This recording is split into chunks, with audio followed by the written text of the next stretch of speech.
We should be live now. Yep. Alright, those in the chat, let me know how everything is looking and sounding. Let me know if everything sounds okay. You know, I had planned on having memberships available right now, but I forgot to look up some things.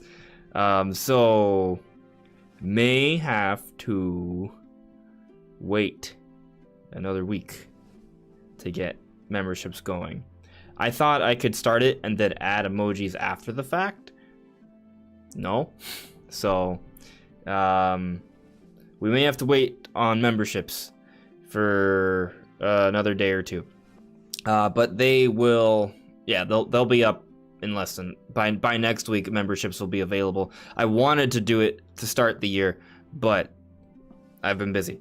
So they'll be up soon. They're almost ready. I just need to put like some badges and emojis together that will fit the appropriate dimensions, and then memberships will be available on the channel. So that's almost ready. I wanted it ready today, but I just ran out of time. So that's how coming. But yeah, welcome guys. Tonight we're just gonna do a short little live stream just talking about Nintendo. You know, it's a new year, January 2nd. This will be the first live stream of the year. It'll be the first video of the year technically. Not that I really pay much mind to that. It's just another day for me. But you know, there actually are a lot of changes going on. For me personally, new job, that's going to impact things. I'm not saying it'll be worse. I don't really know. Yeah, it is going to be a work from home job, but it's also going to demand a lot of hours. So we'll see how things go. Nevertheless, content is still going to come. It's still, you know, a big priority of mine. It's still something I enjoy. It's still a passion. So, you know, it's still going to happen. But there will be fluctuation with how the scheduling of things goes. But anyway, yeah, so tonight we're just going to talk about Nintendo for a little bit. It's a new year. There's a lot of games that are already confirmed for this year. There are games that are confirmed for this year that people doubt will be coming out this year. I will argue against that in tonight's live stream. We will be talking about things that we don't know about yet as well, that aren't confirmed at least, and we'll talk about the likelihood of that. Basically things that you've probably heard discussion on already if you've been watching things on the channel, but it's going to be more focused on what you guys want to sort of focus on, because it is a Q&A. So you will ask me things and I will give you my best thoughts on the matter. And that's pretty much going to be the plan. I see a few people already here. Hello, Super Chris. Hello, Vooper. Thanks, guys, for modding. Koopa Slayer, hello there. Birdman Senpai, hello. Sweet Life of Dio Brando, hello there. So, yeah, things are gonna happen. DE Fox, hello. I'm okay. I am decent. Just, you know, getting the stream started. It's just Josh. Hello, how are you? So yes, again, Super Chris said everything looks good. Hopefully everything sounds good as well. Let me know if you can hear the background music, but it's not too loud. Let me know if you can hear my voice clearly. Let me know if the stream looks fine, if the quality of my camera here is at least acceptable. But yeah, we'll be starting soon. I mean, I could already I could spit out some stuff if you want. Deontay, you made it. Hello. So I'll just start off with this. I've noticed it's just something that's bothering me a little bit. Everyone's entitled to their opinion, so, you know, if this is your opinion, that's fine, but I also am entitled to disagree with an opinion. So the opinion I disagree with, that I'm seeing sort of pop up quite a bit in social media, is that Breath of the Wild 2 is going to get delayed again. And I've talked about this before. There's a video on the channel already. It's not getting delayed. I feel really confident about this. And I know there have been predictions about Breath of the Wild 2 coming out sooner than later in the past on the channel. We've been wrong a few times. I get that. But every time those predictions were made, it wasn't like, hey, I 100% believe this is going to happen. It's just something I'm betting on. There is this other possibility that it may not. This, on the other hand, is a different situation. This is a situation where Nintendo has outright confirmed that the game is coming out 2022. We're not talking about like something that hasn't been confirmed yet. We are talking about something that, from the horse's mouth itself, they've told us is coming out 2022. And it's not so much that things can't get delayed after they've already had a confirmed release date. They can. It's happened in the past, even with The Legend of Zelda. We go back to the initial trailer for Breath of the Wild. That initial year, I think it was 2015, that didn't happen. It came out early 2017 instead. So like it came out, so initially probably they said 2015, but everyone would have believed it would have been like a November 2015 release, as most 3D Zeldas usually release in November. So it ended up coming out March 2017, which is, what, 16 months later? So that's a bit of a delay, for sure. But also, something else that should be noted. The very first time they showed us the initial trailer for Breath of the Wild, before it even had a name, they also gave us a release year. With Breath of the Wild 2, very different. The first time they showed us any footage for this game back at E3 2019, they didn't give us any release timing. They waited 2 whole years before they gave us a release window of 2022. Nintendo does not wait 2 years after an initial reveal for Zelda to give us a release timing. They haven't done that in the past, at least. This is the first time they've waited so long. The reason they waited so long is because they didn't want to give us a release timing until they knew when it actually would be coming out. And this is post most of the COVID stuff. Like, obviously we're still dealing with things now, but you know, this year 2021, it's already been a little bit of a while of the video game industry dealing with things. They already understand the lengths at which things have been delayed and pushed up and such. So 2 years after the initial reveal, which is, they've never waited that long. This is already quite a bit of a while into this new sort of lifestyle of dealing with the pandemic. So the industry already knows where things are sort of at, including Nintendo. And on top of that, you take a look at Nintendo's marketing. Look at every week or so, they post like I'll post an image on social media showing all the games coming out for 2022. And every single time, it'll have that weird little logo, the sequel to Legend of Zelda Breath of the Wild. Every time. That's a part of their marketing. At the Game Awards, they had 2 trailers. One was showcasing games for 2021. The other was showcasing games for 2022. It said it there. These are games coming for 2022. I'm paraphrasing, but one of them included the sequel to Legend of Zelda Breath of the Wild. You look at the Switch OLED trailer. It showcased a number of games that are in the pipeline, including, well, one was Metroid Dread that launched with the system, but also included Splatoon 3 and Legends Arceus and Breath of the Wild 2. The big point here is that Nintendo is continually bringing up Breath of the Wild 2 with their 2022 marketing. It's a part of this sort of calendar year. It's their big plan, and we've seen them talk about this repeatedly. Even at the investors meeting, it's still set up for 2022. Like the last time we saw them give us information about their games and upcoming releases, Breath of the Wild 2 is not TBA, it's not to be determined or anything like that. It's 2022. So it's not getting delayed, is what I'm trying to say. Like, it's just really, really unlikely, because they wouldn't be having this much promotion for it for 2022. They wouldn't have waited this long. It's coming. Like, I understand there's a history of Zelda delays, but the point that I'm trying to make here is that whatever delays that would have happened have already happened, but they happened internally, and Nintendo did not announce an actual release timing because they're aware of that history and they were trying to avoid that. There you go. Games coming out this year, because it's already 2022. Do not be concerned, is what I'm saying. Do not be worried. Granted, if you want to prepare yourself to not get disappointed, do what you want, but it's coming out this year. Plan for it. It's happening. Now, when is it happening? I'm betting November or October of this year, towards the end, but that's, yeah. I see now that there are more people in the chat, so I'm going to greet you guys. I'm curious what you guys think on my sort of opinion here in terms of the game not getting delayed.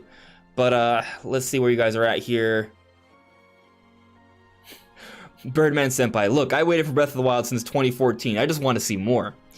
Kieran Buckley, my argument against that is, why did Nintendo say we were aiming for 2022 if it was 100% releasing this year?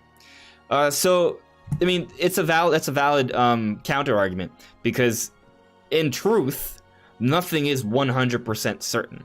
That I do agree with, but keep in mind, when they initially said that we're aiming for 2022, that means they are aiming for 2022. That is their goal. So you would have to then assume that Nintendo will fail at hitting their goal. But when that wording does suggest that there is some semblance of a possibility that could happen. Sure. But since then, as I brought up earlier, there's been a number of commercials, there've been a number of ads and headlines and images and trailers that showcase Breath of the Wild 2 as part of their 2022 plan, and this even includes the game still showing up as a 2022 release in their most recent investors meeting. So, point is that it's still there. It's still showing, suggesting for that to be the case. Not to mention, we recently got some information from Per Schneider, someone who works at IGN, one of the higher ups, who is known to be someone who gets information on the inside, who's reliable. And he said that he has heard that it is lining up for 2022. There are other people who provide rumors and leaks that are suggesting the same thing. Granted, I don't give them as much credibility, but point is, signs are pointing for this game coming out on time. So, I'm not worried. DE Fox, hopefully Gen 9 is open instead of being linear like the mainline games have always been. An interesting point. So, like, if you look at different Pokemon releases in subsequent years, right? Like every year by year, you'll notice that some mechanics come in that are new, and some mechanics are taken out, and they come back, and then they're recycled. So, basically the point is we sort of see like what Game Freak is sort of playing around with as we progress throughout the generations. And one thing is absolutely clear is that they are expanding in terms of open exploration. That's very clear.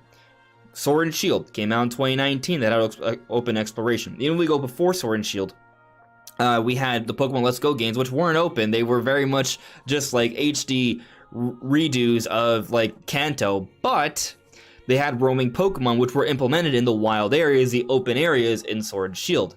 We go back to Pokemon Sun and Moon, they went away from the grid-like structure we've seen in previous Pokemon games, and they had ride Pokemon. Now we're seeing the return of ride Pokemon in Pokemon Legends Arceus, which also seems to be expanding upon the DLC, which are more openish areas, wild areas that were expanding upon what we saw with the initial wild area in Sword and Shield. So there's a progression here. We're seeing the ride Pokemon, we're seeing the roaming Pokemon, we're seeing these larger open environments with more things you can do with them, more interactivity with those environments. All these things are slowly built upon with each sort of like game or content that comes out every year. So with Legends Arceus now, we're seeing a lot of these things come together. This is still a Generation 8 game, technically. I know some people want to argue otherwise, but it is still officially Generation 8, last I checked. We are getting new Pokemon, which is pretty cool. I do think that's going to sort of help to push the generation a little bit. But once we get to Generation 9, be it the end of this year or sometime next year, I do think we're going to see more of these elements that are being played around with Legends Arceus and the Sword and Shield DLC, and then Sword and Shield itself, that they will expand upon that more so with the next generation. Not to mention, historically speaking, when you look at the second generation per hardware for Pokemon, it always is a substantial jump, because typically they don't really maximize the system with their initial entry, generational entry there. So for sure, I think there will be some jumps there, and I do think it's going to be taking advantage of the wild area concept more so. Now, will that mean non-linear gameplay? That is up for debate, because I do love the idea of not necessarily doing gyms in a specific order. I like the option of going out of order, and I think it's pretty doable, because yes, you want sort of like a difficulty scaling, but all you have to do is change around the moves, the items, and the levels for each Pokemon that each gym leader has. Like, it's not that hard to do. Yes, it's a little bit more effort than just having a specific sort of direction, but it's totally doable. So I actually love the idea of that happening. You know, and if we take a look at Legends Arceus, like, yes, Game Freak and Pokemon Company are taking cues from The Legend of Zelda, and more specifically Breath of the Wild, which already has non-linear gameplay, so if they were to sort of go into that a little bit more with Gen 9, that would be nice to see as well. So I think it's something they could do, I think it's something they could pull off, but obviously we'll have to see where that goes. Now I saw that there was a few Super Chats. Got a few Super Chats right here. Thank you guys so much. I'll go one by one here. Paint Fat Purple, thank you for the Super Chat. Happy New Year, peeps. Happy New Year to you all as well. It's a brand new year with tons of potential.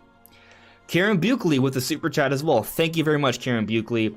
Outside of Mario plus Rabbids Sparks of Hope, do you see another Mario game releasing this year, like another sports game or a new 2D Mario? So, I appreciate the question because you didn't bring up like a 3D Mario. And it's not that I don't want a 3D Mario, it's just I don't expect a 3D Mario this year. But could we see something else Mario? Well, I mean, yeah, I mean that doesn't seem like a crazy sort of lofty expectation. And I actually like that you mentioned a 2D Mario. Like if there is going to be any sort of like core new Mario game to come out this year, I would guess a 2D Mario.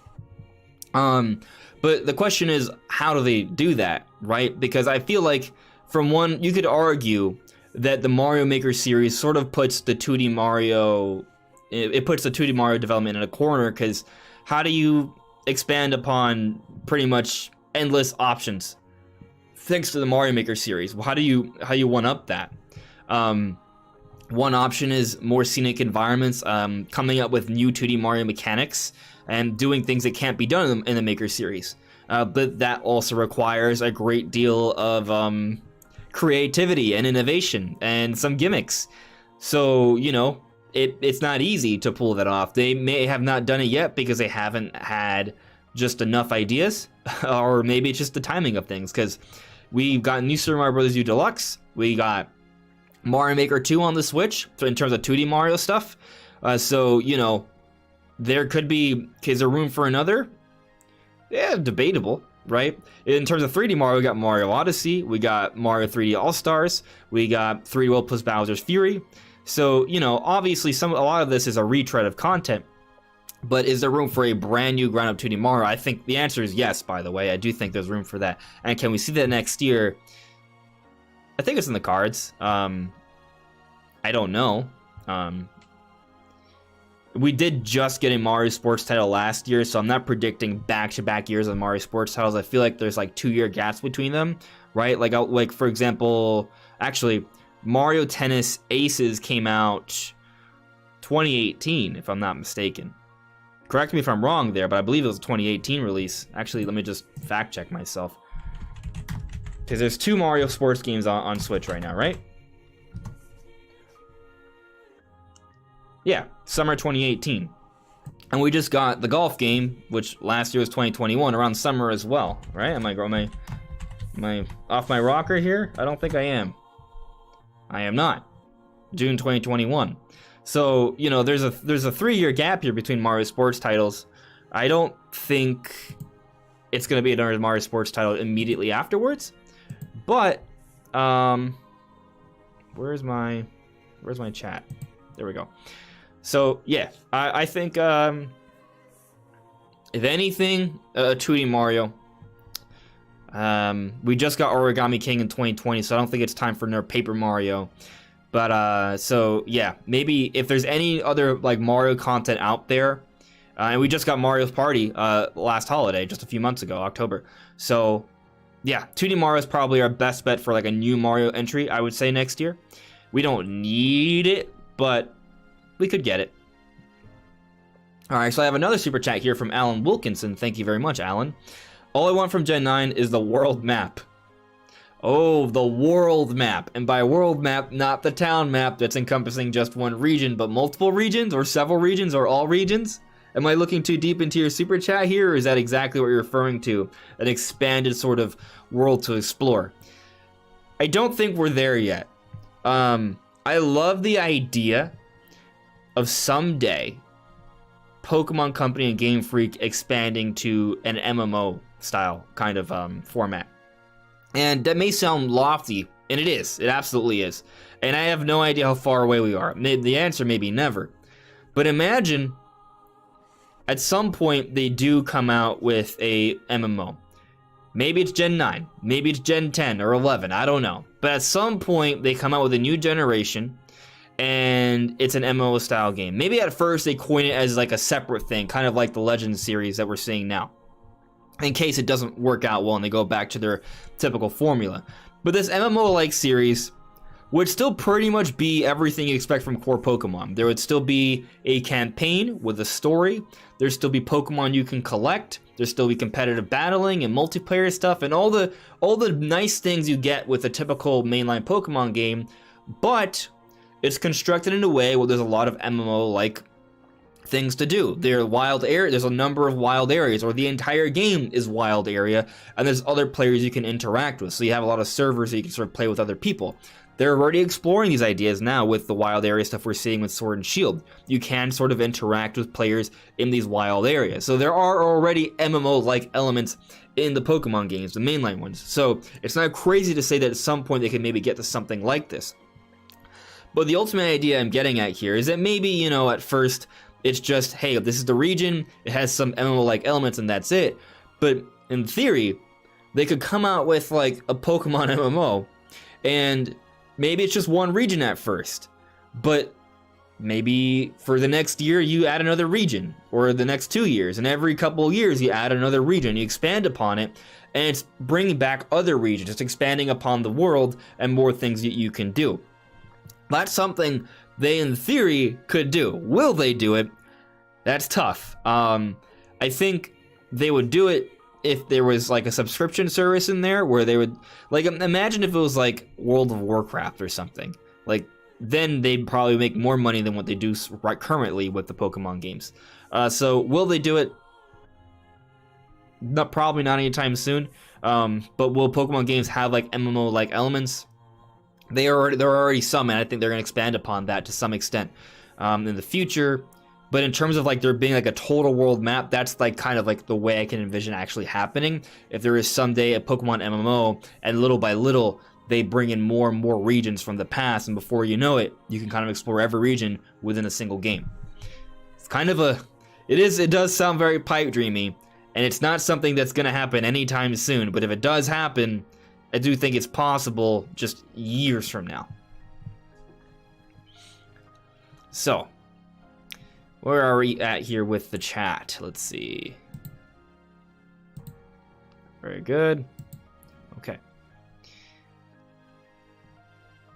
Let's see, I'm just looking at the chat here. I got through some of the super chats.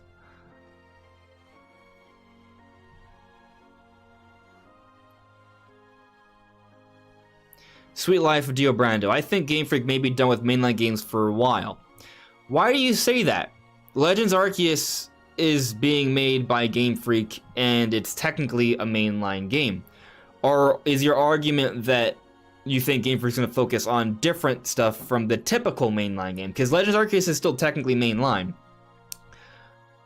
Or are you simply making the argument that Game Freak may not focus on making like the typical sort of game where it's the 8 badges and such, and they're going to do different stuff moving forward? I don't think they're done.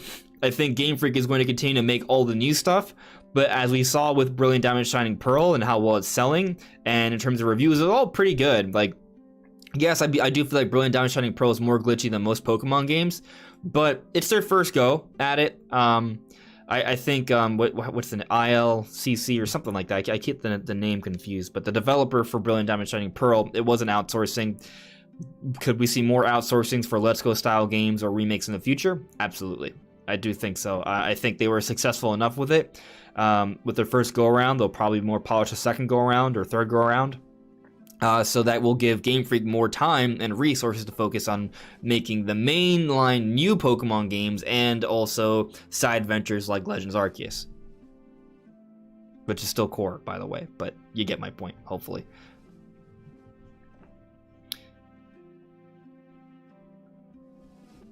Nintendo Talk. They say aiming for 2022. I don't think we'll make it this year. We know too little. I already made my argument Breath of the Wild 2. It was closed to open everything up.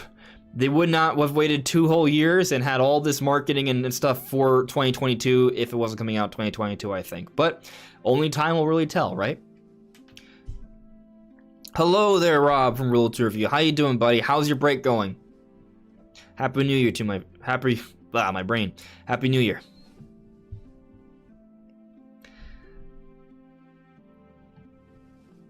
Cayman Rider 64, Happy New Year to you as well.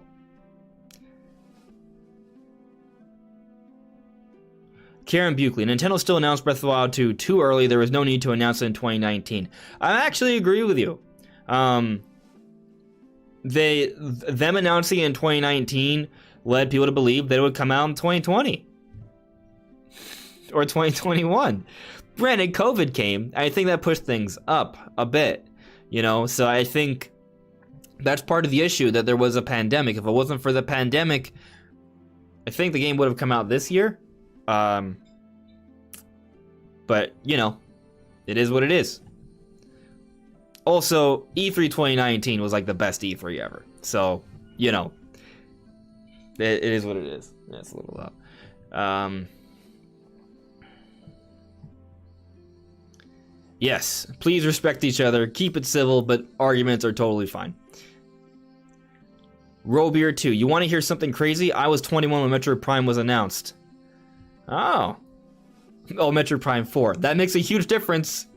That makes a huge, huge difference. Yeah. Who knows? By the time Metroid Prime 4 comes out, I may have a whole family and kids and grandchildren. Probably not. No. But yeah. Prime 4, we're not that far off. It's coming. Bruno Geronimo.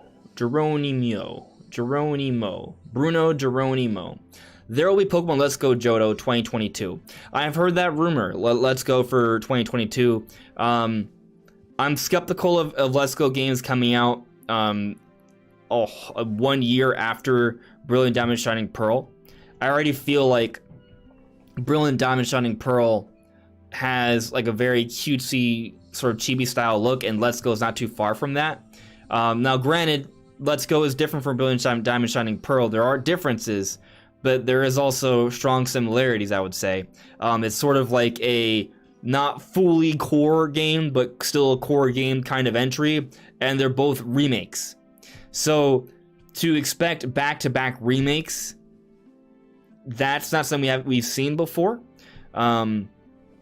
So I am skeptical of that. You know, Legends Arceus is coming out late January. I know that they had the Brilliant Diamond Shining Pearl that came out just a couple months ago. I'm not saying there can't be another Pokemon game that comes that doesn't come out in November. Like, they may have something. I just don't know if it's Let's Go. Like, I feel like it makes more sense to have DLC for Legends Arceus, or they're just ready for Gen 9. I just put out a video talking about this stuff.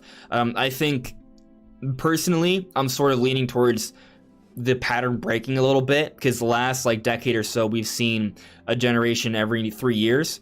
I'm thinking that we're gonna wait a little bit more than 3 years. I'm thinking we're gonna wait like until early 2023. I think Legends Arceus sort of shifts that a little bit. So that's what I'm thinking. I don't know. That's what I'm thinking. And I think if anything, they'll have DLC or something to tide us over until throughout the holiday, and then early 2023 we get Gen 9. That's what I'm thinking, but only time will really tell. So I see there's a few more super chats. 2 super chats here from Dwan Davis. Thank you very much, Dwan. Hey buddy, I know hey buddy, I know how you doing. I like your views. Keep up the good work. I got a question. Which month we might hit tomorrow at Bayonetta 3? What's going on? And then your other super chat here is what's going on with the Ninja Turtle game. So yeah, there was a Ninja Turtle game, right? Like, what is going on with it? I don't actually know. Didn't it come out already?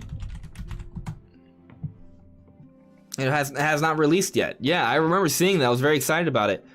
You know what? This is the kind of thing that I think we'll get news of in a direct.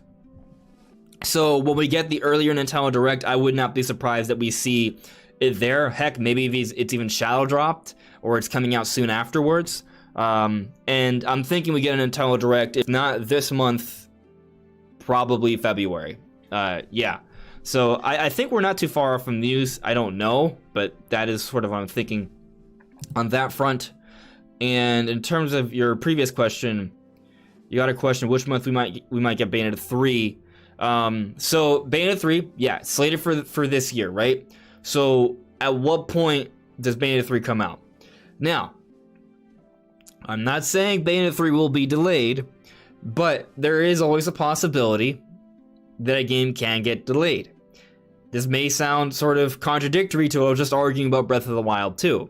But there's a difference because with Breath of the Wild 2, we've seen Breath of the Wild 2 featured in a lot of the marketing for 2022. Although, Bayonetta 3 might be included in that as well. So I think probably Bayonetta 3 is coming out this year, just for the record.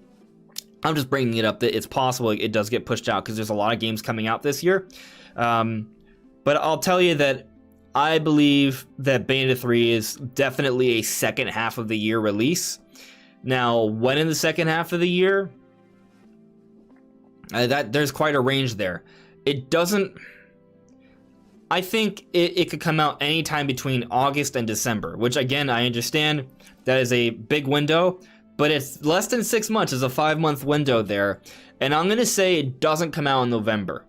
So basically, I think it's either August, September, October, or December, and I'll even argue that December probably isn't the most likely time for it to come out.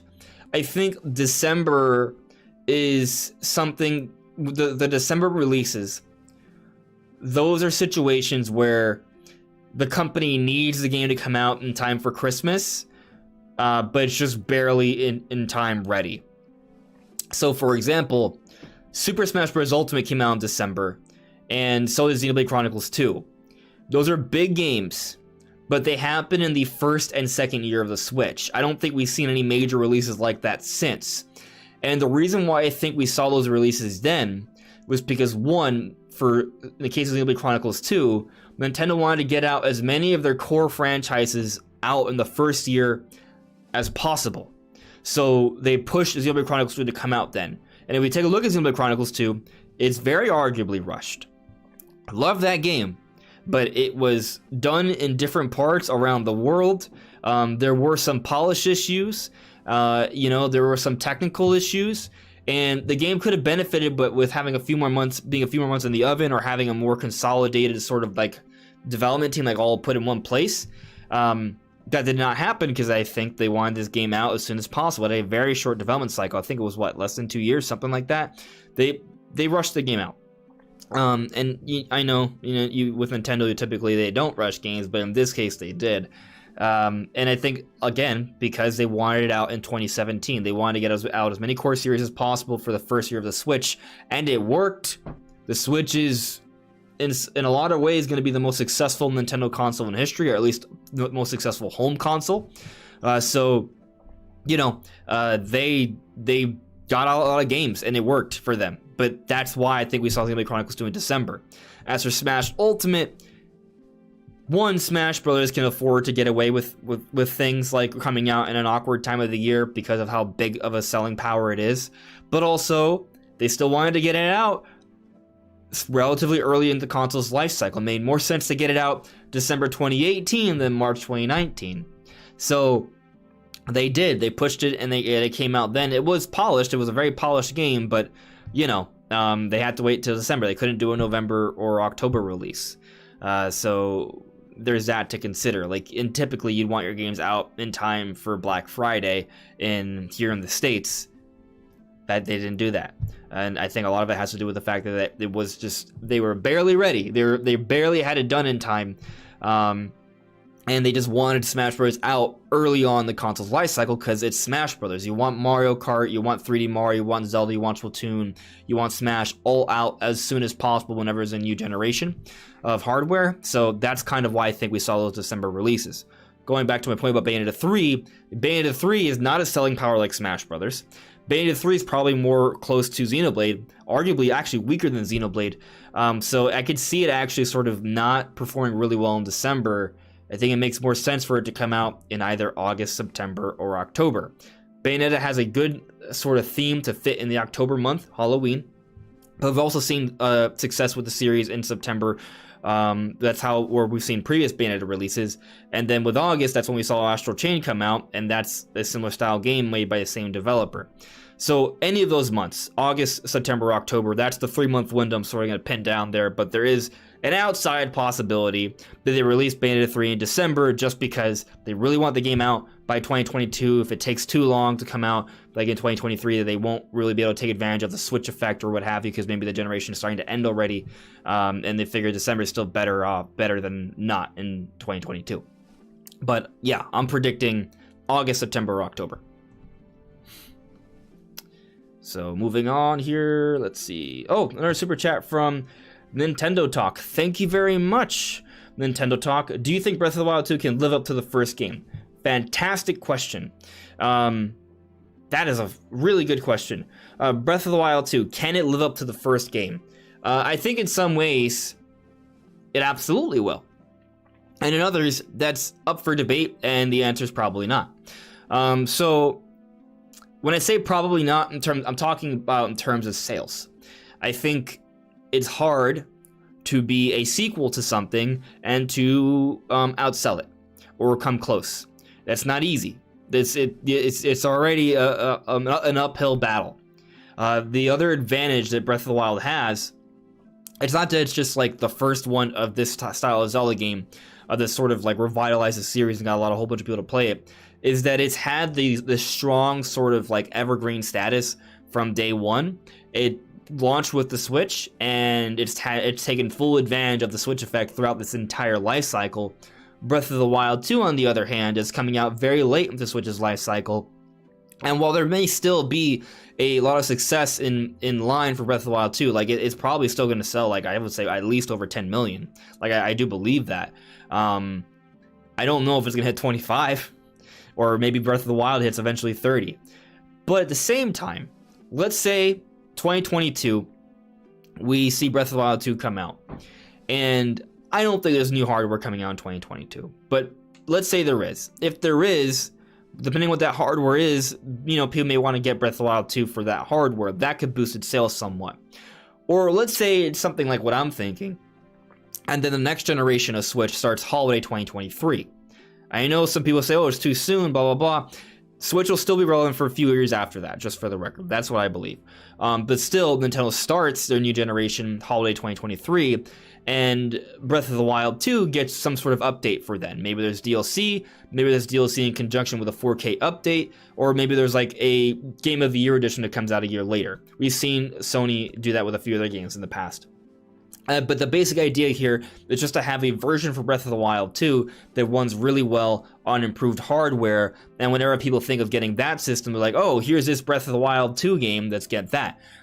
But another thing to consider here is that Breath of the Wild 2 won't actually be the name of the game. It's going to have its own name, it's going to stand on its own, and I think that's going to help it to have some strong sales. So there are things from a sales perspective that Nintendo could do that could give it some strong legs, and maybe years down the road it could be comparable to Breath of the Wild 1. We'll see, but I think odds are it won't actually surpass it in terms of sales. But in terms of quality, in terms of the kind of game we're getting, the game's still going to sell incredibly well. 10, 15 million, maybe even it's 20. Like, it's still going to be an incredible amount of sales for that game. I think Nintendo has an opportunity to really improve upon the open air concept. Open air is basically just open world, but Nintendo open world, where there's a lot more to the open world exploration. There's a lot more interactivity with the environment. There's a bit more verticality to the gameplay as well. And I think with Breath of the Wild 2, they're going to be expanding upon that significantly. We saw some patents recently that suggests that, actually.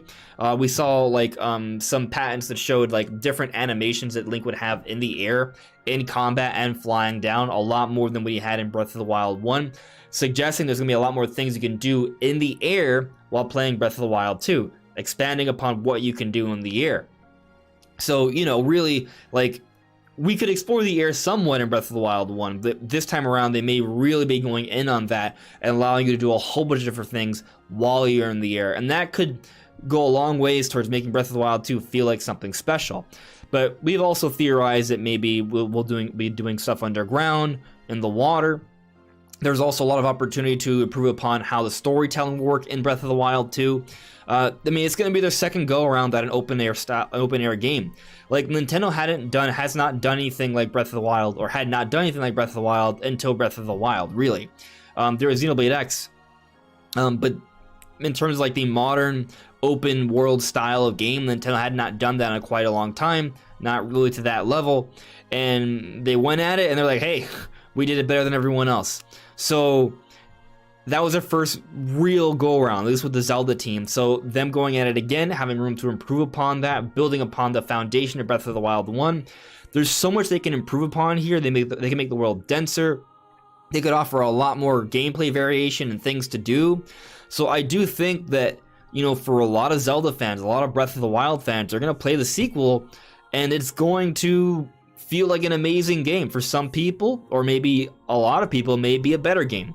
So I do think in a lot of ways Breath of the Wild 2 will live up to the first game, and who knows, maybe they do something so special with Breath of the Wild 2 that it can surpass the original. I'm all for that. I'm all for improvement. It's just, you know, if we're talking about likelihood here, I would say it's not likely, but we'll see what happens. Alrighty, here, continuing on with the chat. Let's see here. Sweet Life of Dio Brando, Donkey Kong Country series is pretty amazing. Not one for Donkey Kong 64, though. I loved Donkey Kong 64 when it came out, but I was a child. I do think there's a way to make 3D Donkey Kong work. But, I just, yeah, well, I think the main issue with Donkey Kong 64 was that you had to change your character to go through different places to collect everything. Like, you would go through an environment and you would see orange tokens or whatever, and you wouldn't be able to do it because you're Diddy Kong or something. You have to go and become lanky. And then, I don't remember the color coding, I'm just, like, guessing. But that would be basically it, and you have to backtrack and then come back with an entirely different character, and that was kind of, like, annoying. So if they sort of streamlined that a little bit, I think the game would have been vastly improved for most people. You take a look at what Nintendo did with Mario Odyssey. I think they created a very good 3D platformer. I think that if they were to use the Odyssey engine to make a 3D Donkey Kong game, that would be epic. Obviously, or maybe it's not obvious, but I believe they would have to change it around. It wouldn't be another Mario game. It would have to be a Donkey Kong game. So focus more on sort of like aerial acrobatic movement, maybe going through grapevines and stuff, make them feel like Tarzan, perhaps. That would be really cool. That said, we've seen some pretty consistent quality with the Country series. Back on Super Nintendo, they were all bangers. Both of the Country games made by Retro Studios were also bangers as well. So, you know, I'm not against seeing that. And I do believe there's a Donkey Kong game in the works. Not quite sure if it's 2D or 3D. I think more people are siding with 2D, which, you know, maybe. And it probably will be really good. I don't know if it'll have the Country moniker, but I do expect a really good Donkey Kong game in the not so distant future. That doesn't mean this year, by the way, but maybe we'll at least get an announcement this year. David S. Besides Breath of the Wild 2 and Pokemon Arceus, what's your most anticipated game? Mine is Kirby. So if we're talking about games that are already announced, mine is also Kirby. Kirby and the Forgotten Land. Although Splatoon 3 is pretty good. But whenever I just think, but like Kirby in the Forgotten Land is more on my mind than Splatoon 3 is. And that's simply because Kirby and the Forgotten Land is something new for the Kirby series. I haven't been this excited for a Kirby game in a while. I'm getting Splatoon 3 regardless, just for the record. Like, Splatoon 3 is happening. I am excited for that. I am optimistic that they'll be expanding upon the Salmon Run mode, which I really enjoyed. So, you know, I'm all for Splatoon 3. I will probably 100% the main campaign, and I will probably play the online multiplayer for a little while. So, you know, I enjoy Splatoon, but I'm not going to argue that I'm the biggest Splatoon player ever either. That's not true. But so, yeah, I would say I would put Kirby above that. I have an interest in Bayonetta 3. Don't get me wrong there. I also have a strong interest in Monster Hunter Rise Sunbreak. I will absolutely be getting that. I love Monster Hunter Rise, so I'm definitely getting the DLC. Probably won't get Triangle Strategy just because, I don't know. Not saying it's not going to be good. It is. But I just never got around to getting Bravely Default or Bravely Default 2. Or Octopath Traveler, I should say. Like, there's a lot of the, and I know they're all good games. Like at some point or another, I should get around to them. I'm just, you know, one before the other. Although Triangle Strategy has a little bit of a different style. It's more of a strategy style game, perhaps more akin to Advance Wars, which, by the way, I will be getting, because I'm a long-time Advance Wars fan. So I don't want to say I've played every Advance Wars game, but I really loved Dual Strike back on the DS, and I've been wanting to play the others, and they're getting remade. So yeah, I'm going for that. In terms of unannounced stuff, well, if there's a new Donkey Kong game, I'll be into that.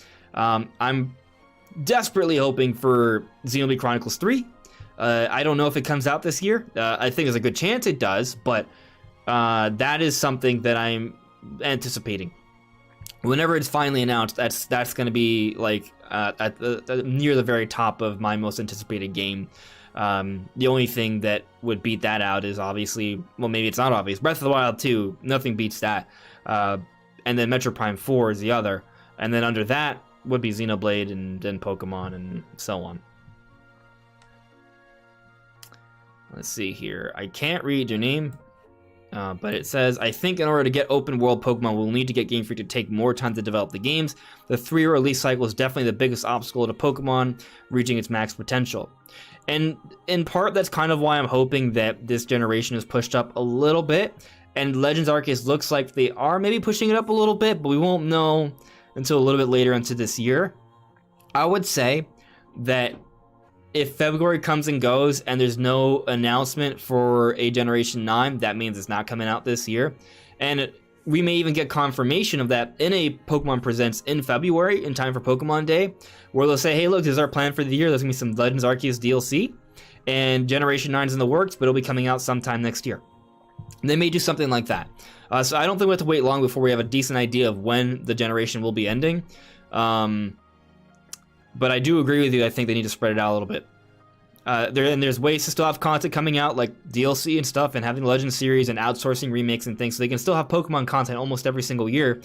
But they can do that, all that stuff, and still have a larger window between generations. If they can get to maybe 4 years every generation, or 3.5, that's better than 3, right?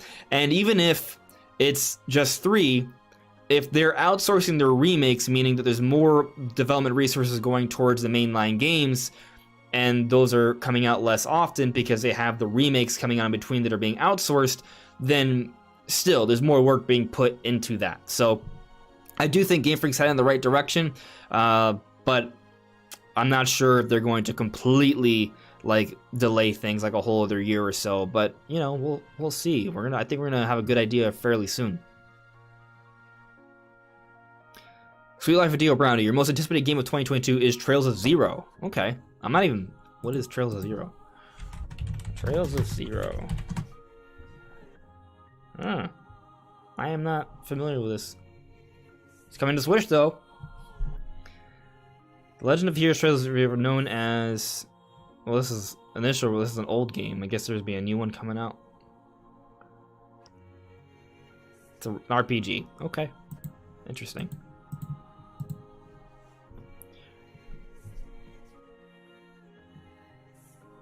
Rule of 2 review. Arceus will be the first Pokemon I really try to dig into. Hope it grabs me. You know, Arceus is interesting because I have some friends that are like diehard Pokemon fans that are a little hesitant about Arceus because it is kind of more Zelda-esque or action-adventure-esque. I mean, it is action-adventure. So that has this... It's sort of a weird situation because on one hand, it's risking sort of alienating some Pokemon fans who are really just comfortable with the very sort of like slow-paced RPG style. But on the other hand, it's appealing to people who are more into action-adventure games, something that's less slow-paced, like yourself. And I think, you know, what ultimately like, Pokemon Company Game Freak want is that it gets both audiences. And we've actually seen, if you look at different interviews from Pokemon Company Game Freak over the years, they're very conscientious of trying to alienate their fans. And you could argue, perhaps the reason why they greenlit to have Brilliant Diamond, Shining Pearl, and Legends of Arceus come out so close together is because they wanted to have something for the mainline typical Pokemon fan, and then Legends of Arceus they have that, and it allows them to experiment a little bit more. So it's possible that Legends Arceus will alienate some of the Pokemon fan base, but that's why they put up Brilliant Diamond Shining Pearl, so they can get away with it. But most of the time with the Pokemon games, they try to construct the game so they appeal to more than one type of fan. Like, you have the casual fan who doesn't care about all the core mechanics, so it's a very easy to play experience, but there is a lot to the lore and such, and just exploring, enjoying the environment. But then you have the competitive scene. There's a lot of mechanics to that, and they're continually building upon that. Then you also have just like the collector scene, where there's a lot of Pokemon and different forms and things, and there's a lot to collect and find, and then that also translates to merchandising and the anime and the movies and the trading cards. So they're trying to appeal to a lot of different types of fans all at once. Like, they try to make the game easy, but there are ways to make it hard. So they're trying to do a lot all at once. And I'm not sure if they're going to do that with Legends Arceus. But it is very clear that they are doing things that are appealing to, you know, the less typical Pokemon fan. And I'm excited about it, because I've wanted Pokemon to do stuff like this for years. What I want is I want them to find a way to marry both styles. But I guess when we play Legends Arceus, we'll have a good idea of perhaps where they may be headed. Enyo Kieros. Hopefully, I don't know if I pronounced your name right, I'm sorry. Is Pokemon Let's Go sequel possible late this year? It's possible. Like, if it's also outsourced, like, they could have another Pokemon game ready for November. I don't believe it'll be, because they just have Brilliant Diamond Shining Pearl, and I think it's unlikely to have back-to-back remakes. Keep in mind, Let's Go Pikachu and Eevee came out in 2018. They waited 3 years to bring out Brilliant Diamond Shining Pearl. So I don't think so. But it's possible. I personally don't think it's likely, but there's a good chance they'll have something, because they've tried to add Pokemon something at pretty much every single year for Switch. So I think maybe it'll just be Legends Arceus DLC, if not Gen 9, but I'm hoping Gen 9's pushed up a little bit.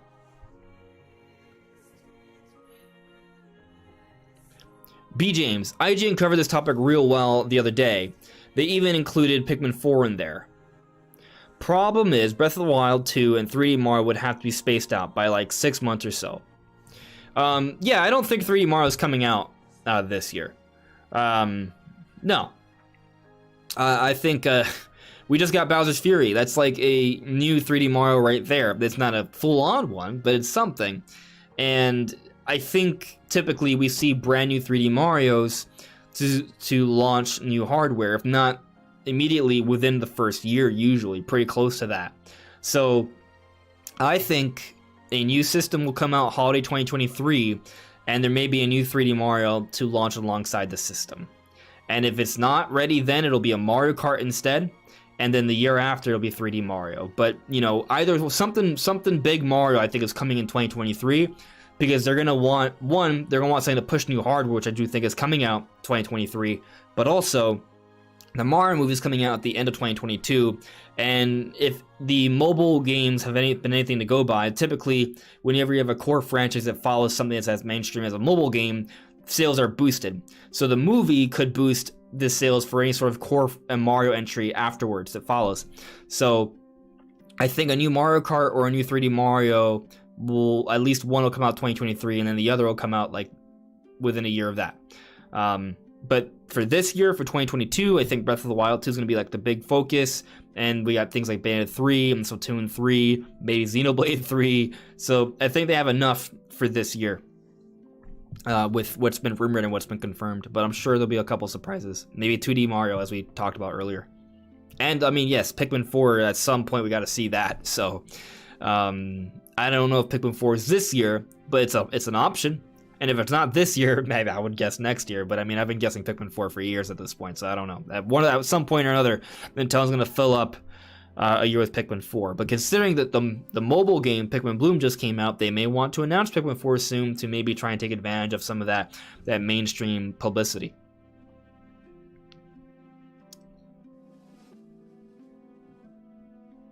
Sweet Life Dio Brown, you remember in 2019 when Pikmin 4 was confirmed to be almost finished? I remember in 2015 when Pikmin 4 was almost confirmed to be finished.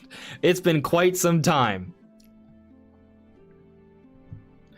Midnight Naomi, thank you very much for the super chat. Happy New Year to you as well. And you ask, where's our channel memberships? So I know I said that I'd have them ready, and I almost have them ready. I was explaining at the beginning that I have it all set up. All I have to do now is create or put together a few sort of emojis and badges, and then I can publish it. So I wanted it out for today, but by next week it'll be available. Yeah, 100%. So soon, the memberships will be made available. By next week, they will be available. I promise. That's a real promise. So it's happening. We are right there to being almost entirely done with having that set up. So moving on here. Let's see. And I guess I'll just explain. I mean, I could bring up what the memberships will be. So I just have two tiers. One will be a $1 tier, the other will be a $5 tier. And, you know, for just a $1 tier, you will get shout outs. I mean, I'll answer everyone's questions regardless. It doesn't have to be a member. But, you know, you'll be featured in all the credits. And if you have the other tier, you can have different topics in the podcast and things like that. There'll be a post for later on that will explain everything in more detail, but there's gonna be at least two tiers to start off, and there will be some emojis for people to play around with. Let's see here. Patrick Kuhn, hey, just joined. Have you heard about the GoldenEye leaks? I have not spoken about it, and I vaguely heard about it. I do not know what was leaked recently. I know that about a month or so ago, we saw that it was unbanned in Japan. Let's see, I see a Nintendo Life article right here. GoldenEye 007 is getting a digital release on Xbox. Okay. I'm just looking at this article here. It looks like Rare Seminole and for sure GoldenEye is finally getting a digital release, but sadly not on the Nintendo system. True Achievements has picked up a few achievements list for the game, with 55 achievements adding up to 1,000 gamer score. Some of the achievements images have leaked too. Okay, so there's achievements for GoldenEye 007. It doesn't seem this is the remastered version of the game, but rather the original 64 version. The leak follows the news that the game is no longer banned in Germany. Right, that's what I mentioned, or I was trying to mention. This doesn't mean it's not coming to Switch. So it's coming to Xbox, and if it's coming to Xbox, the door is now open for it to coming to Switch as well. And following the German ban or unbanning, I think Nintendo is the one that had this unbanned. Yeah. So the fact that Nintendo had one of Nintendo's European partners, so yes, and considering that we already know that Rare games are coming to Nintendo Online, I am inclined to say that eventually there will be GoldenEye available on Switch Online. I do believe that. Obviously, it's not confirmed, but I do think that the stars are aligning for this to happen. So I do believe that it'll happen. How soon? I don't know how soon. It could be a while from now, but I do think at some point in the life cycle of the N64 Online on Switch, we will get GoldenEye. Like, just for example, I remember, like, for example, we're getting Banjo-Kazooie on Switch this month, right? But when Banjo-Kazooie came out in Smash Bros. Like 2 years ago, or a year and a half ago, Sakura is like, oh yeah, play Banjo-Kazooie on Xbox. It took a while, but now, about a year and a half later, approximately, I don't remember exactly when he came out, but approximately, right? We got Banjo-Kazooie on Switch. So, you know, with GoldenEye coming out on Xbox now, I don't know if it'll come out day and date, but I think at some point we will see GoldenEye on Switch Online. Alice Smith, the only thing I really care about is Xenoblade Chronicles 3. I care about Xenoblade Chronicles 3. It's not the only thing I care about, but, you know, a number of credible journalists that have inside information, supposedly, have said that Xenoblade Chronicles 3 is near completion. So, I don't know if that means it comes out this year, but I'm inclined to think that an announcement is at least going to happen at some point this year. So, you know, if Xenoblade Chronicles 3 gets, it could in theory be like the surprise game in an early year Nintendo Direct, and it comes out in the second half. If not, it could conceivably be announced at E3, and it could come out then. Like, that's possible. And if it's not announced by E3, it may be announced in a September Direct, but I would not expect it to come out this year, right? So basically, there's basically 2 events this year that I think will serve to confirm games to come out this year, besides what we already know. One of those will be an earlier Nintendo Direct, and the other will be the E3 Direct, or the E3 Time Direct. I'm gonna leave my options open for that because we don't know exactly what happened with E3, but I think there'll probably be an E3 Direct, an E3 branded Direct. We technically already had, like, I mean, every Direct is an opportunity for announcements to be made, right? But like, for example, the September Direct, they confirmed Kirby and Bayonetta 3 for this year, right? And then before that, we had Triangle Strategy and Breath of the Wild 2, and then Splatoon 3. So like, you know, there will be things being confirmed over the year. I feel like at some point this year, we'll at least get an announcement. We'll see a trailer. Yeah, a lot of people are actually expecting an announcement for Xenoblade Chronicles 3 at the Game Awards. I was always skeptical of that just because Xenoblade doesn't really get a lot of positive attention at the Game Awards, and Japanese RPGs in general don't get positive attention at the Game Awards usually. So I never felt like that was the right time. But if there are insiders thinking that it was around the right time to announce it, perhaps they're simply thinking that it's soon. And I think soon would be an earlier Nintendo Direct. So we can keep our eyes peeled. If we get a Nintendo Direct in either later this month or next month, I think we could see Xenoblade 3 announced, assuming it's ready for announcement.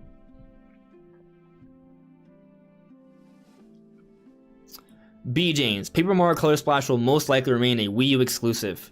I agree with that. I absolutely agree with that. I do think it will remain a Wii U exclusive. We got Origami King. I think they're just going to continue to push forward with that with Paper Mario. They're not going to backtrack. Xenoblade X, on the other hand, could that get ported? Well, say Xenoblade Chronicles 3 isn't going to make it out this year. Maybe they put out Xenoblade X to tide fans over until Xenoblade 3. You know? They could do that, but they could still announce Xenoblade 3.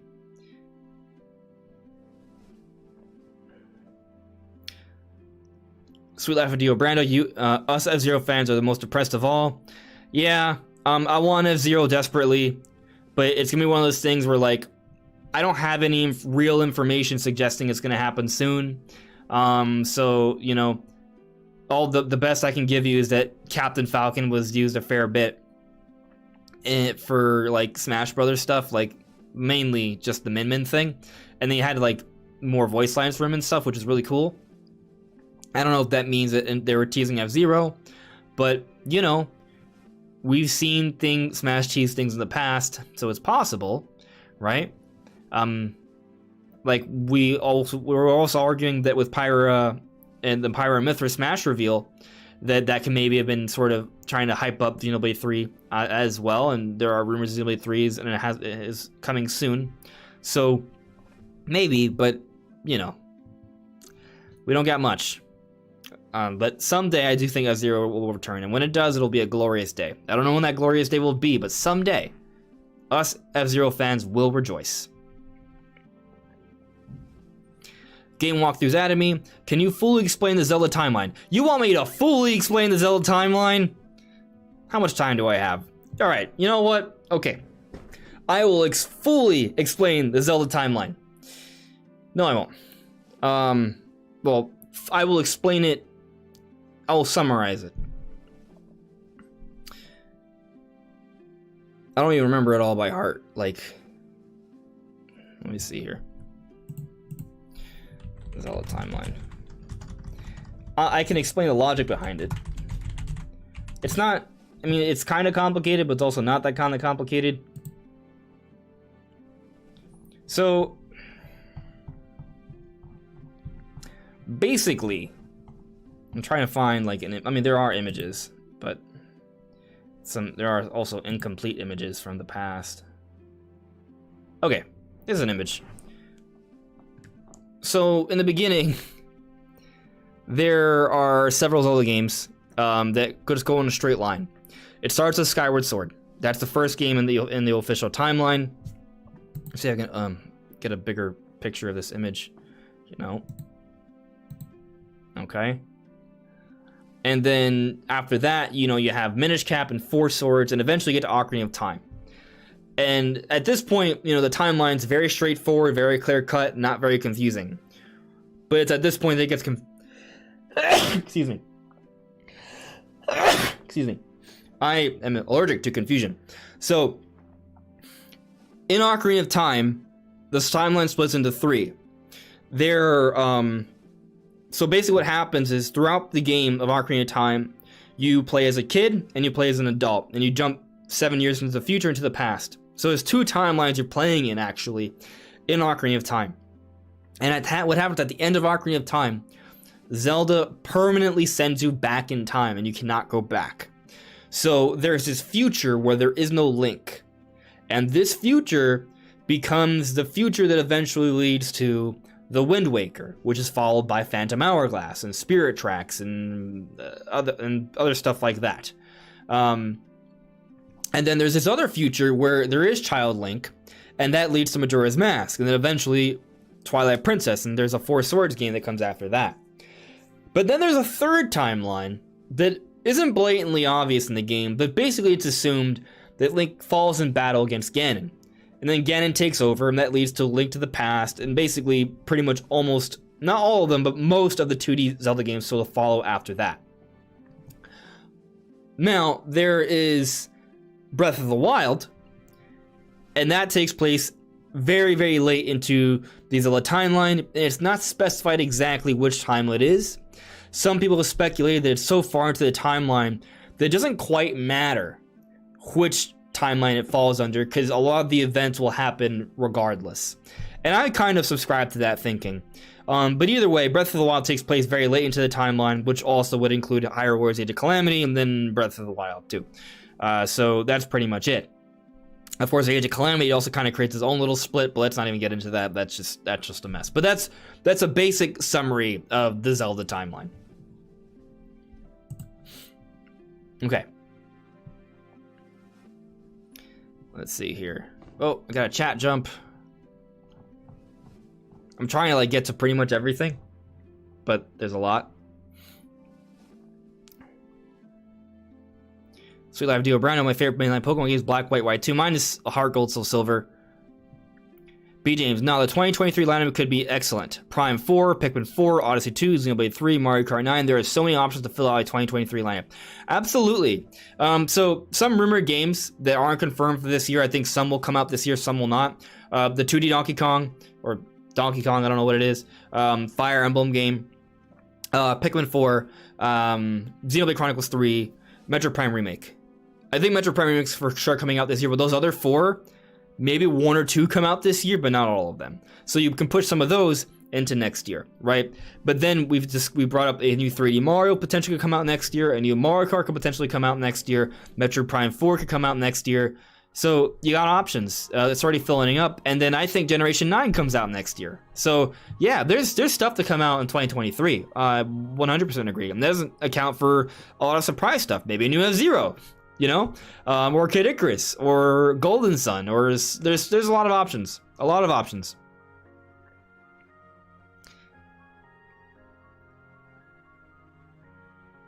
Josh Doer, what if Breath of the Wild 2 is a cross-gen game?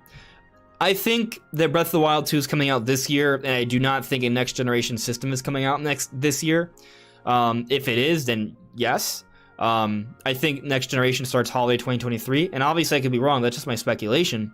But I did bring up earlier how I think that there could be a Game of the Year edition, or some sort of special 4K Breath of the Wild 2 version with maybe some extra content there, like the DLC bundled in or something, and that could come out for the new system. So in a way it could be a dual release, but I don't think at the same time. I'm actually thinking the Metro Prime 4 is lining up to be a dual release. So I think that Metro Prime 4 could come out alongside either a new 3D Mario or a new Mario Kart, one or the other, to launch a new system. We'll see how things pan out, but yeah, that's what I'm sort of thinking right now. Having Hope 5. Hi, Happy New Year, Andres. Happy New Year to you as well. Gone Hunter, not better than everyone. The Niers, for example, are great as open worlds. You know, I played a little bit of Nier Automata. I didn't finish it, but it was pretty cool. Joy CJ, I wonder if Breath of the Wild 2 will be treated as a real sequel, meaning you have to play the first one to understand the story. No.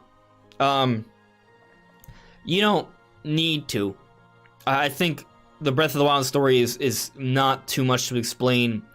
Hey, look, there is devastation. Zelda saved Link. A lot of people died, but Zelda and Link are still okay, and they're trying to restore Hyrule. There you go. That's it. That's all you really need to know. Oh, there was a calamity, and it turns out the source was actually Ganondorf underground Hyrule. You don't really need to know much more than that. So, I don't think that there's too much to explain for the story for Breath of the Wild 2. I do think if you play Breath of the Wild 1, there'll be a lot of things you can appreciate, but I don't think there'll be a strong need to have played the prior one.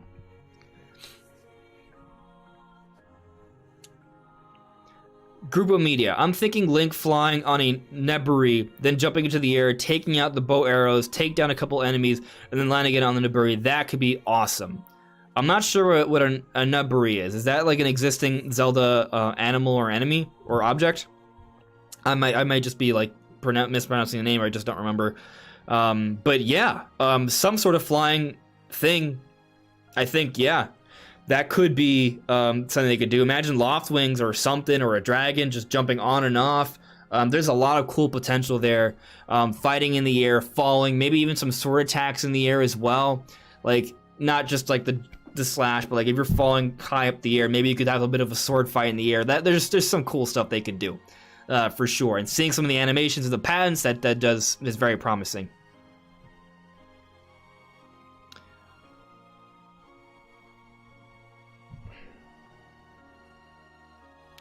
Super Chris, your favorite thing about Donkey Kong 64 was the boxing match between the Kongs and King K. Rool. That was pretty darn cool.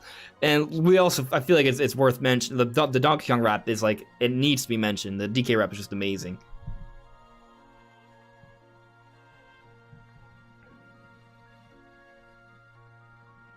Brandon White, would be awesome if they gave us Galaxy 2. At some point, maybe they will. At some point. We just got Mario 64, granted, not the remastered version. At some point, at some point they will give us Galaxy 2. It's just a question of when. Will it come out on Switch? Will it be on the next system? We just got N64 stuff. If we start getting GameCube stuff and Wii stuff, that's when, that becomes more of a possibility. Tough to say. I think I don't know when. I wish I could tell you, but I want to say that it won't be never. I have a hard time believing Nintendo won't repurpose the remastered Mario Galaxy, the remastered Mario Sunshine, maybe even the remastered Mario 64 in some way, shape, or form in the future. And at that point, maybe there's other things that are remastered or repurposed, including Twilight Princess and Wind Waker and maybe Galaxy 2 and other stuff. So we'll see. Prime 2 and 3 are others that come to mind. Sunny Shields, we talking Kirby? We've mentioned Kirby here and there. Kirby and the Forgotten Land is something I'm very excited about. I think it's going to be the best-selling Kirby game, maybe, or at least better selling than Star Allies, which still sold decently, like 3.15 or something. So yeah, I'm very excited for it. I think it's coming out in May, conceivably April, but spring 2022 with Advancers coming out in supposedly April because of the leak. I'm going to assume that we get Kirby in May, and it's going to be a glorious, fun time. Yeah. Dewan Davis, I got a question. Do you think this year Bayonetta 3, how much good this year better make you a lot of money? I think Bayonetta 3 is coming out this year. I talked about it earlier. Kamen Rider 64. Which Nintendo franchise do you wish came back? Mach Rider. Maybe. Mach Rider would be fun. The one I want to come back the most is F-Zero. But if not F-Zero, Kid Icarus and Earthbound would be nice to see. Heck, we're getting Advance Wars this year. That's a comeback right there. So I think we could see a couple comebacks, not just one. But if I had to pick just one, F-Zero. Kieran Buckley, do you think Nintendo will go the $70 route for their next generation like Sony has done? I don't know. I don't know. That's a fantastic question, and I don't know. The thing is, with where development is for Switch games, that's tough. That's tough. It would be for the next hardware, right? That's when it would have to start. So conceivably, I don't think we'll see $70 games until holiday 2023, if they come. But even then, I think the scale of development for Switch games, or even Switch 2 games, aren't quite on the same level as PS5. So I think there wasn't much of a need there, but if the rest of the market can get away with selling games at $70, then Nintendo will eventually take advantage of this and also sell their games at $70. I will say, though, that if I remember correctly, that when it came to the Wii, games were still at $50, but because of HD development for Xbox and PlayStation, they switched to $60. Nintendo waited longer to switch over to $60, and they started doing $60 once they switched to Wii U, which was HD development. So once we start to see proper 4K development for Nintendo games, that may be when we see the jump to $70. But where it gets a little muddied is that the next Switch may not be true 4K, because with DLSS technologies, it's just an upscaler. So they may not really need to do that, but at the same time, if Nintendo thinks they can get away with it, I think they will. So I don't know, but I think that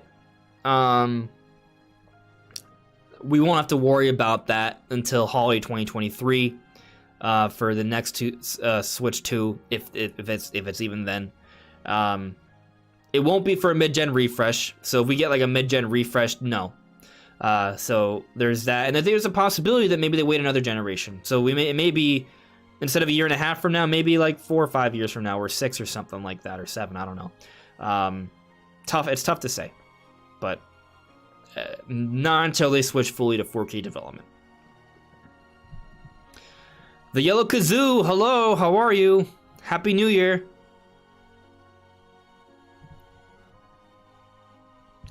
Let's see here. I won't be streaming for that much longer, guys. So if you have some final questions or points, please put them in the chat. I'm gonna be running through here. Game walkthroughs. Can you? Okay, I got through yours earlier. Let's see here. Lost myself in the chat. Banner Yagami, what's the one thing you wish to see in Breath of the Wild 2? The one thing, if there's just one thing I absolutely want to see, there's so many things I'd love to see. I would love to see more dragons, I would love to see more boss fights and loft wings, and I would love to see more side quests, and there's so much. But if there's one thing I absolutely am very particular on getting in the sequel, that is a proper final climactic battle. I'm really big on this. I'm really big on this. How you end is very important. I think how you end is arguably more important than how you start. For games, that's maybe not the case, but because how you start is very important, because if you don't start well, you're not going to play it. But how you end, I think, impacts just how important the game is, like, throughout history. Okay? So I think that they need to have a final, challenging, climactic battle that has a very satisfying end. And depending on how you interpret the end for Breath of the Wild, you could argue it kind of had that, I guess. There was a hard fight, and then there was a second fight afterwards that was a cakewalk. And you could argue it's more of like a victory lap sort of thing. And maybe there's something to be said about victory lap sequences. But I'd prefer that if you're fighting something, that it feel like a proper threat. And I guess at the end of Breath of the Wild, once you fight the final form of Calamity Ganon, it's this giant world-scale monster that you fight, but ultimately all you do is shoot arrows at a few points and then Zelda gets the job done. I'd like, if there's something that opposing and threatening, I'd like to actually, for it to feel that way. I want it to sort of reflect. If it's bigger and more dominating of the environment, have it be dominating of the environment. So, I think, you know, something that's more of a climactic end. I mean, like a proper Ganondorf, which could turn into a proper Ganon, not a Calamity Ganon, more of a core solidified form. There, and because there's an actual individual there, there can be more to the story. There can be more of an emotional connection there, and more of a rivalry. And I think that could also play a role in making the story and the final fight feeling more impactful. And if it's anything like how they ended Ocarina of Time or the Wind Waker, I think that would be amazing. Twilight Princess, I think, had the appropriate amount of phases and design and aesthetics. It just was kind of easy. So, you know, if it's also a little hard, there's a bit of a threat level there, I think that'd be a great way to end the game. So that's just, if we're talking about one thing, that's what I really want to see in Breath of the Wild 2 that we didn't quite get in Breath of the Wild 1. Felipe E, what happened to Detective Pikachu? It died. It's gone forever. No, I think it's just one of those things where, like, you know, we want something to happen, but, you know, it's not when we want it, it's when they decide it's ready. So I think Detective Pikachu, or the sequel, something Detective Pikachu, I wouldn't be shocked if it comes out sometime next year, because I think we have hard confirmation that's been developed for quite some time, right? So I think they're just waiting. You know, we got new Pokemon Snap last year. They're going to launch some sort of Pokemon spin-off this year. I think Detective Pikachu is primed and ready for that.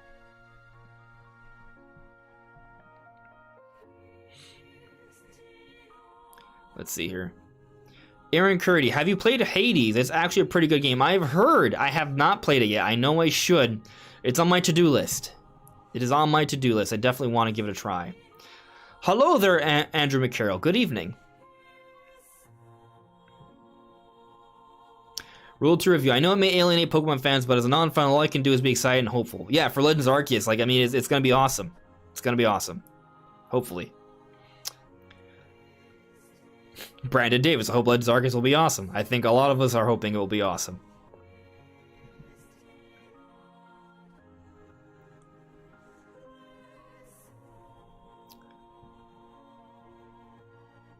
Happy New Year, Brandon White.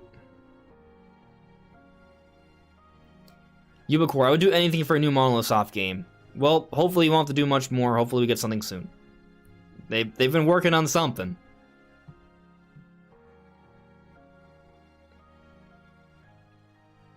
Let's see here.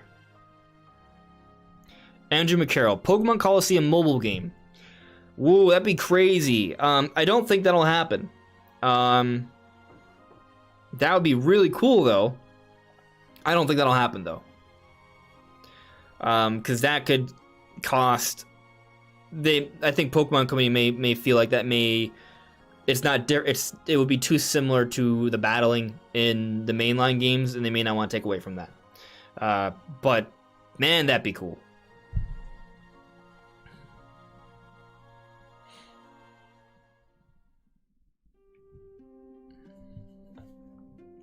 Brandon White, hey Rob Andres, I don't know about you two, but after I beat Metroid Dread, I'm really in gamer's remorse or whatever. I'm sad it's over and don't know what to play. Nothing seems that satisfying. Something great will come soon. Sometimes you gotta just be patient. But I will also argue that there are good games out there, right? Maybe you could play Hades, for example. Maybe there's something in your backlog you haven't finished. I have a few in my backlog I haven't finished. So, you know, or play Metroid Dread again. I've played it through a few times. It's pretty good. The Elemental Hero, the Shadow Link Dragon Wolf King. What an epic name. You added me and said, I watched your video on the Gen 9 subject and I agree. Basically, when Pokemon Legends Arceus came out, looking back, this next year Pokemon game, PLOA, I'm just not sure what the acronym stands for, came out, looking back, this next Pokemon game should be coming out this year, but the question is what country? Well, they've been doing worldwide releases for the last few years, so I expect them to maintain the worldwide release schedule.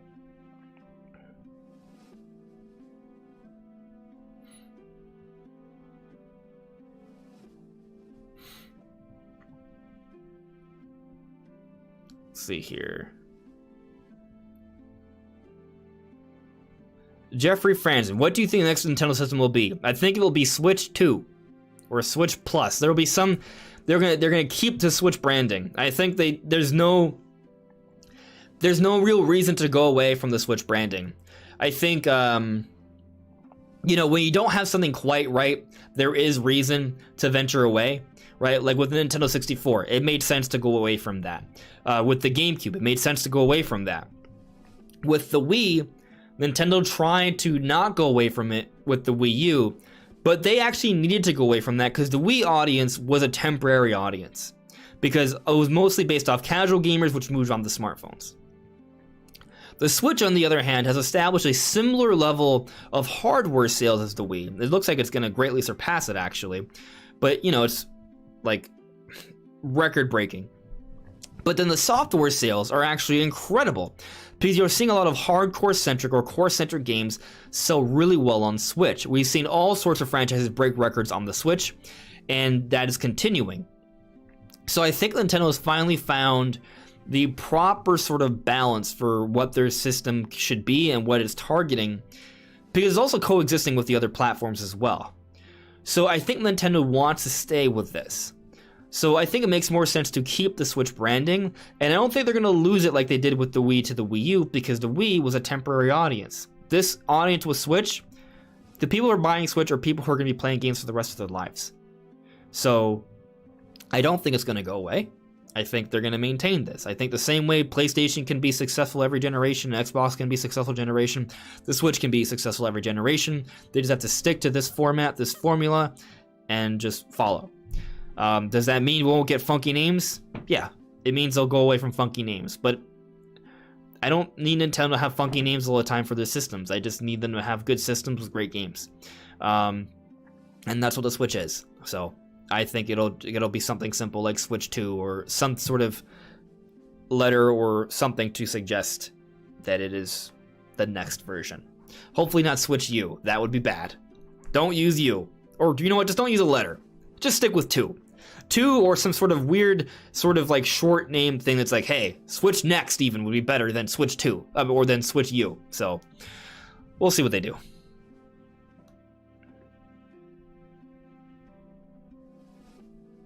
Let's see here. N3CIXYT. What can we get in the Direct of February? So, in the Direct of February, I am hopeful that we will get a little bit of a teaser for Breath of the Wild 2, but the blowout will be at E3.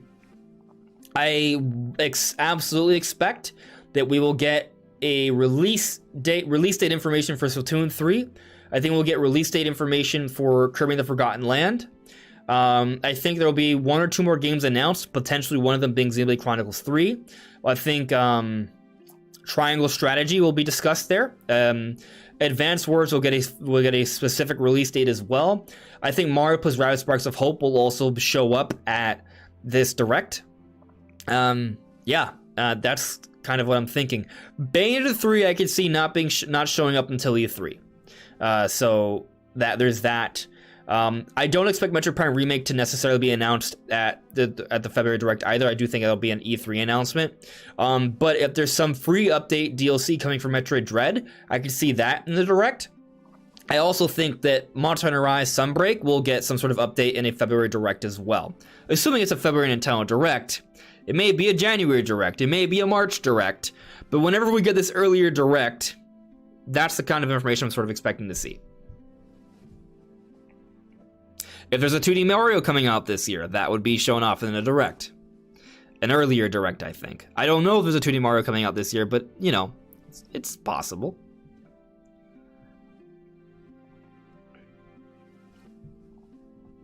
Let's see here. All right, got another chat jumping in. It's trying hard for me to keep up. Let's see, I got someone added me, Andrew McCarroll. I would love to see a Kirby game where he has to defeat, kill an evil clone of himself that is trying to eat the Dreamland universe, sort of like Galactus from Marvel Comics.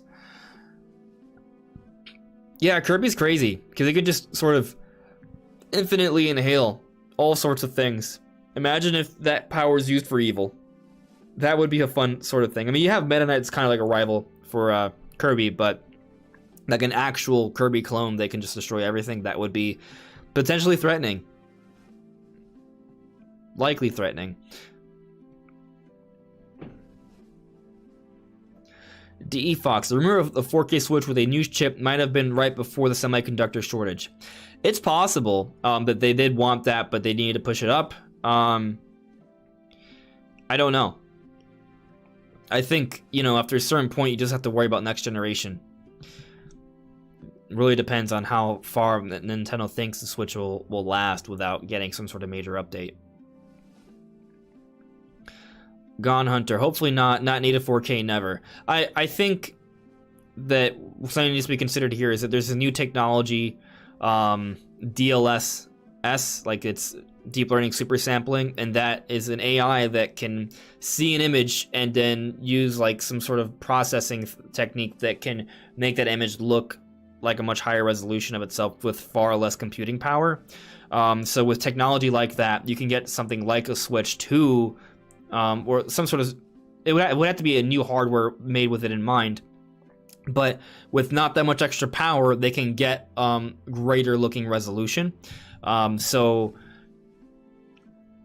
4K, it won't, I guess that wouldn't count as true native, but it would basically look like something comparable to that. Now they may not go for 4K. They may go for more performance, right? So that more games are running at a solid 30 frames per second or a solid 60, but the resolutions are still pretty clean with the deep learning super sampling. So, you know, that's possible. Let's see here. Moving on, I'm just looking through the chat here. Let's see.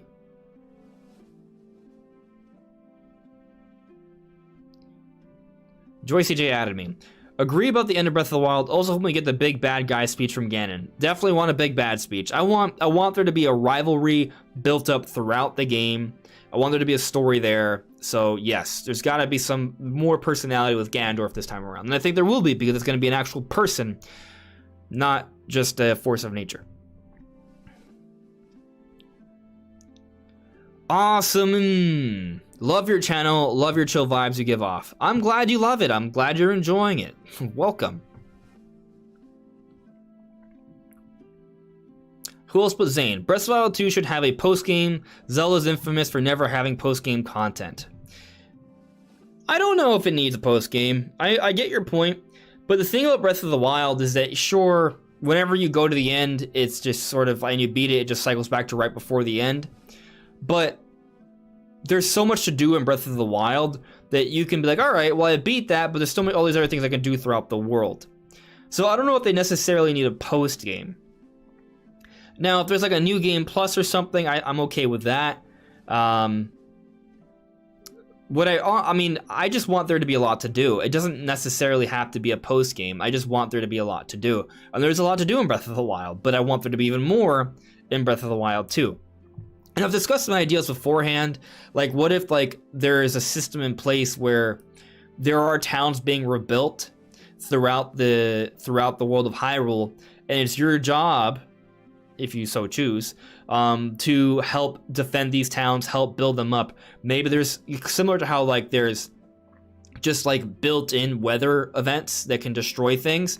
What if there's more of that, but there's also built-in attack events? Maybe a village can get attacked by a giant Hinox or a Lynel or a dragon, and you can defend it. Or maybe there's a horde of bokoblins that go and attack a village, and it's kind of your job to help come in and help defend that. Maybe you can even maybe you can sort of like manage like an army force, and you can send them to different parts of the world to help protect, and you can check on that. That's something they could do, and it could be like an ongoing thing that keeps the gameplay going with the sequel, even when you get to the end game. So, you know, there's different things they could do that they could add a lot of gameplay. It doesn't necessarily have to be like, hey, once you beat the boss, you can do this extra stuff. But at the same time, to your point, maybe the game could acknowledge that you beat the boss, even if like it resets to right before. There are certain things you unlock that you could do throughout the environment afterwards. So, you know, post-game, sort of. Pseudo post-game.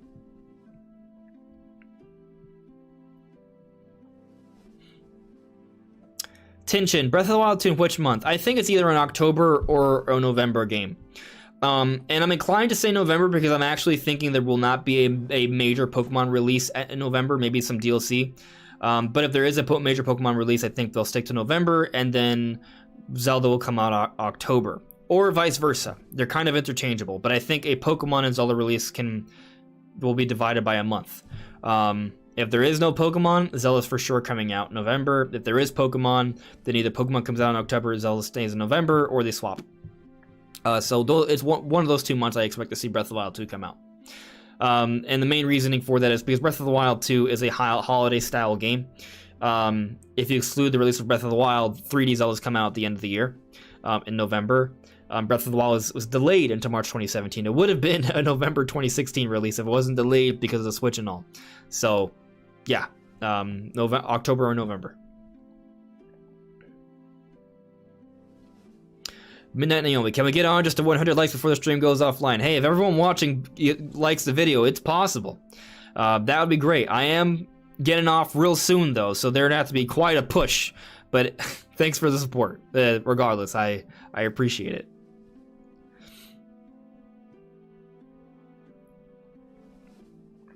Matthew Kelly, Q&A.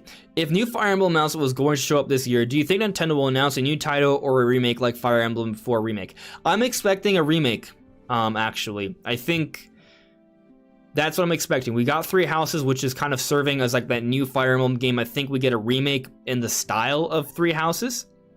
That's what I'm sort of thinking. There's been rumors suggesting that, but just kind of like if you look at the history of Fire Emblem releases on the 3DS, like, you know, you get a new one and you get a remake. We haven't gotten a remake yet, so I think we get a remake. But if it's a new one, I'm not going to complain, right? 3 years afterwards, that's fine. But I think it's going to be a remake.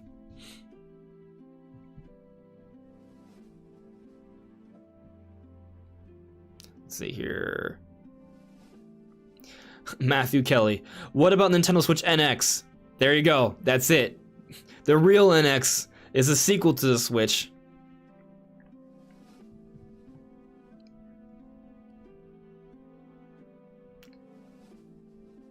Joycey J, Super Nintendo Switch. Super Nintendo Switch would work. It would definitely work. I think that suggests next gen. But what do they do after the Super Switch? Super Switch 2? Switch 3? Switch Ultra? The only problem with doing Super Switch is I think they put themselves in a corner from a naming standpoint. If they just do numbers, it's very clear cut. Look at iPhone, look at PlayStation. They just do numbers and everyone gets it. It's not confusing. Oh, Switch 2, okay, it's the next one. Oh, Switch 3, okay, it's the next one. It doesn't have to be something weird and funky.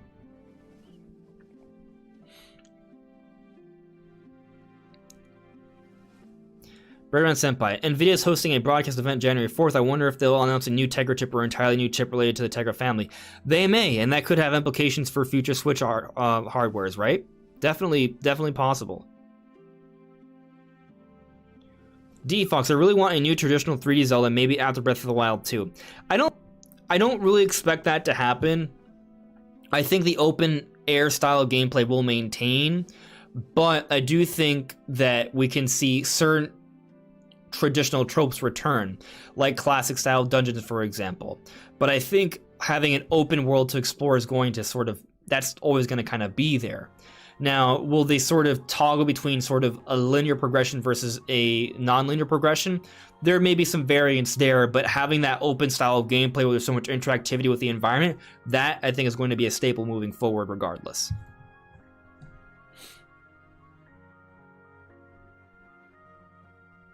Matthew Kelly, Q&A.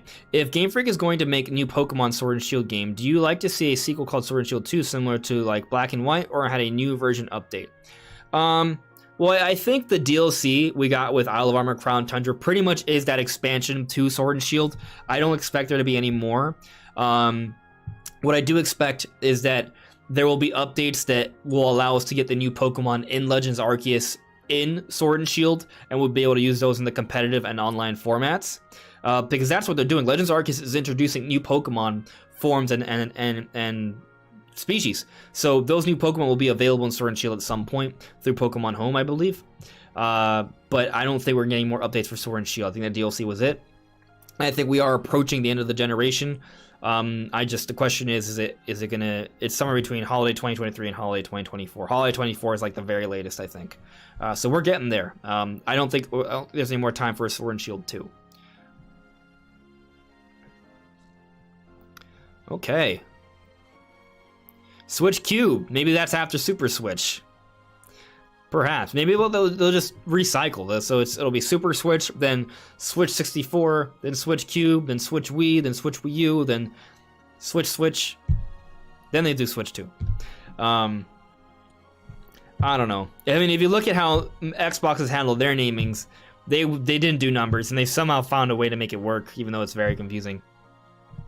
But I think they should just do numbers. Just because I think they have the formula and they don't want to just say, hey, here's the next Switch.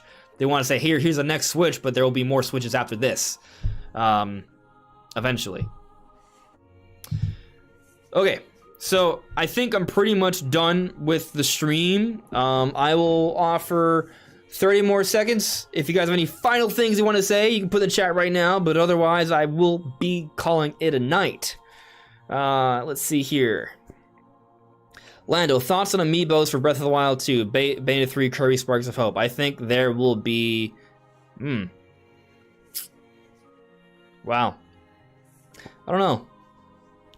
I mean, there will be Breath of the Wild 2 Amiibo. I expect there to be Splatoon 3 Amiibo. Will Sparks of Hope or Bayonetta 3 or Kirby get Amiibo? I mean, I at least expect that Smash Amiibos will work for them. I don't know. It's a good question. I don't really pay too much attention to Amiibo, so it's kind of like I don't feel like I'm the most knowledgeable from that point of view. But I'll tell you that Breath of the Wild 2 is getting Amiibo. You can book it.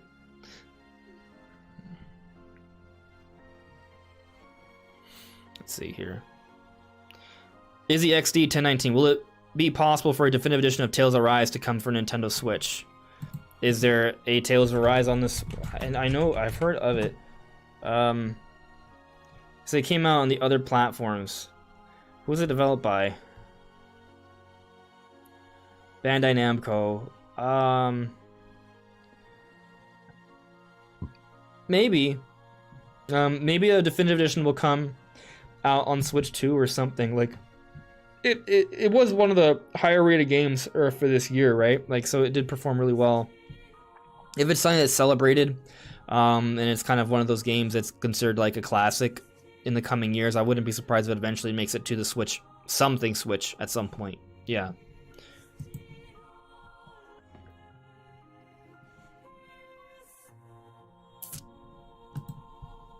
Code Vein.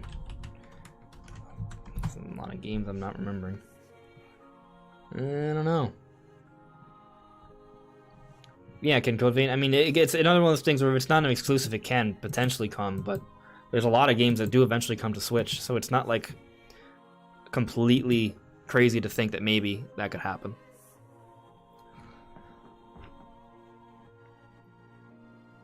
Let's see here. All right, this is another question here. For Pokemon Legends Arceus, this is from Matthew Kelly. For Pokemon Legends Arceus, do you think time travel will be minorly used, like transferring Pokemon to the future, since Legends is a first mainline prequel title? I don't. Maybe like yeah, they may like make a reference to like putting it into the future or something. But I have a hard time believing that you won't be able to bring it into Pokemon Home. Some people think that maybe it won't because it doesn't look like we have all the mechanics in place there. But even Let's Go didn't have all the mechanics in place either, and that was still possible. So there may be something to the transfer process, but I'd be shocked if there isn't a way to transfer the Pokemon. I have a hard time believing that they're introducing all these new Pokemon with no way of getting them into the mainline games, the other mainline games. So I do think there will be a way to do it, and they may make a reference to time travel, but it's not going to be anything like super significant.